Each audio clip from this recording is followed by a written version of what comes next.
সুন্দর দৃশ্য আঁকানোর জন্য প্রয়োজন সহজ কৌশল। আমরা প্রথমেই একটা দাগ দিয়ে নিলাম, তারপরে আরেকটা ছোট দাগ দিয়ে নিলাম, তারপরে এই পাশে আরেকটা দাগ দিয়ে নিলাম, তারপরে আমরা দাগটা যোগ করে দিলাম। এরপর আমরা আরেকটা দাগ দিয়ে এই আকৃতি করে নিলাম। এরপর আমরা পাটটি ডাবল করে নিলাম, ডাবল করার পর আমরা লেগে দিলাম। এরপর খাড়াভাবে দাগ দিয়ে নিই, এই সাইডে আরেকটা দেব, এই পাশে আরেকটা দেব। এই হলো তিনটা দাগ। এই তিনটা দাগ হচ্ছে ঘরের খুঁটি। দাগগুলো এবার যোগ করে নিই। এই তো আমরা যোগ করে নিলাম। এই হয়ে গেল আমাদের একটা ঘর। আমরা আবার দাগ দিয়ে নিই, ছোট ছোট দুটো দাগ দিয়ে আমরা আবার এ আকৃতি করে নিই বা উল্টা ভি আকৃতি করে নিই। ওপর দিয়ে আরেকটা টান দিই, পাশে আরেকটা ছোট করে টান দিই এবং এই দুটা যোগ করে দিলাম। এরপর আমরা ঘরের খুঁটি দিলাম, একটা খুঁটি, দুটা খুঁটি, খুঁটি দুটো যোগ করে দিই। আমরা এই পাশে আরেকটা ছোট করে দাগ টেনে নিলাম এবং একটা খুঁটি দিলাম এবং উপরে পাটটি ডাবল করে দিলাম। এই হয়ে গেল আমাদের ঘর। এবং আমরা ঘরের দরজাগুলো আঁকি, একটা দরজা, দুটো দরজা, এবং আমরা এই ঘরের দরজাটি এবার আঁকি, একটা দরজা। এবার আমরা একটা জানালা আঁকবো। হয়ে গেল একটা জানালা। জানালার মাঝখানে একটা ছোট্ট করে দাগ দিয়ে নিই। এবার আমরা বাড়ির পিছনে একটা গাছ আঁকবো। গাছ আঁকানোর জন্য আমরা দুটো বাঁকা দাগ দিয়ে নিই, মাঝখানে একটা ভি এঁকে নিই। ভি আঁকলে গাছটা অনেক সুন্দর দেখায়।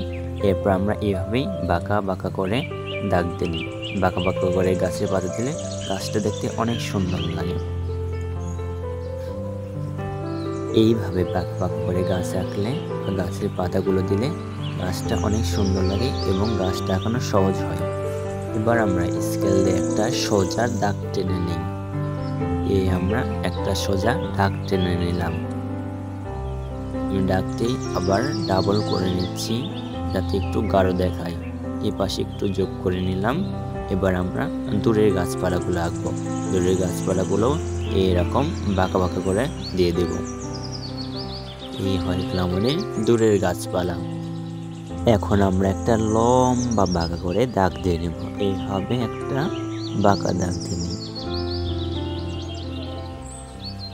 এবং এই পাশে আমরা আরেকটা এরকম লম্বা করে বাঁকা দাগ দিয়ে দেব। এরকম বাঁকা দাগ দিলে হয়ে যাচ্ছে একটা সুন্দর নদী। নদী আঁকানোটা খুবই সহজ, এরকম বাঁকা করে দিলেই নদী হয়ে যায়। এবং আমরা নদীটি আরও সুন্দর করার জন্য পার্টগুলো ডাবল করে দেব। এইভাবে আমরা দূরের পার্টগুলো একটু চিকন করব এবং কাছের পার্টগুলো মোটা করব যাতে দেখতে সুন্দর লাগে। এই সাইডের পার্টগুলো আমরা এইভাবে ডাবল করে দেব। দূরেরগুলো চিকন করব এবং যত আমরা এগিয়ে আসবো এবং পার্টগুলো ডাবল করব, এভাবে চমৎকার একটা নদী আঁকানো যায়। এবার আমরা দূরে ছোট ছোট গাছগুলো আঁকবো। আমরা একটা ছোট্ট দেখে তাল গাছ আঁকবো। এই তো এইভাবে ছোট ছোট করে পাতাগুলো দিয়ে নিই। আমরা আরেকটা গাছ আঁকবো। এইভাবে বাঁকা দাগ দিয়ে নেব। বাঁকা দাগটা দেওয়া হয়ে গেলে আমরা ওপরে ছোট ছোট করে কয়েকটা পাতা এঁকে দেব। পাতাগুলো অনেক সুন্দর লাগছে। দৃশ্যগুলো এরকম কৌশলে আঁকলে দৃশ্য আঁকানো অনেক সহজ হয়ে যায়। এবার আমরা একটা বাঁকা দাগ দিয়ে এঁকে নিচ্ছি সূর্য। সূর্যের রশ্মিগুলো আমরা এভাবে লম্বা লম্বা দাগ দিয়ে আঁকবো।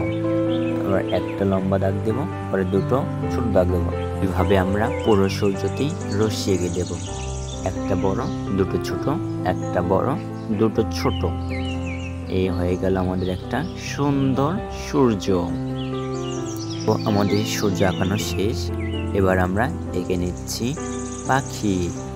এই আমরা ছোট দুটো বাঁকা দাগ দিলাম, হয়ে গেল একটা পাখি।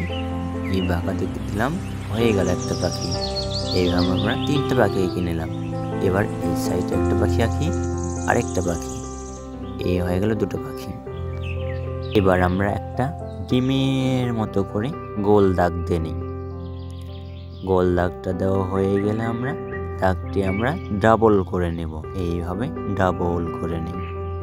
আমাদের ডাবল করা শেষ। এবার ইউ এর মতো করে অর্ধেক দাগ দিয়ে নিই এইভাবে। এই হয়ে গেল আমাদের একটা গরুর চারি। আমরা খুঁটোগুলো দিয়ে নেব সাইডে। একটা খুঁটো দিলাম, ওই পাশে আরেকটা দেব এবং এই পাশে আমরা আরেকটা দেব। ফুটোগুলো দেওয়া শেষ হয়ে গেলে আমরা এবার এই দাগটি পূরণ করে দেব। এ হয়ে গেল আমাদের একটা সম্পূর্ণ গরুর পানি খাওয়ার চারি। নিচে আমরা ছোট ছোট কয়েকটা ঘাস এঁকে নিই। আমরা ঘেঁচে বিচি দাগ দিয়ে ঘাসগুলো এঁকে নেব। আমাদের এখন চারিটি দেখতে অনেক সুন্দর দেখাচ্ছে এবং এই সাইডে আমরা বড় একটা ঘাসের থোপা আঁকাবো। এই জন্য আমরা বাঁকা বাঁকা করে কয়েকটা পাতা দিয়ে নিব। এই হয়ে গেল আমাদের একটা বড় ঘাসের চারা এবং এই পাশে আমরা আরেকটা ঘাসের চারা আঁকবো। জন্য আমরা পাতাগুলো এইভাবে বাঁকা বাঁকা করে নিয়ে আবারও হয়ে গেল সুন্দর একটা বড় ঘাসের চারা। আমার আঁকানো শেষ আর এটা হচ্ছে আমার রং করার পর ফাইনাল লুক।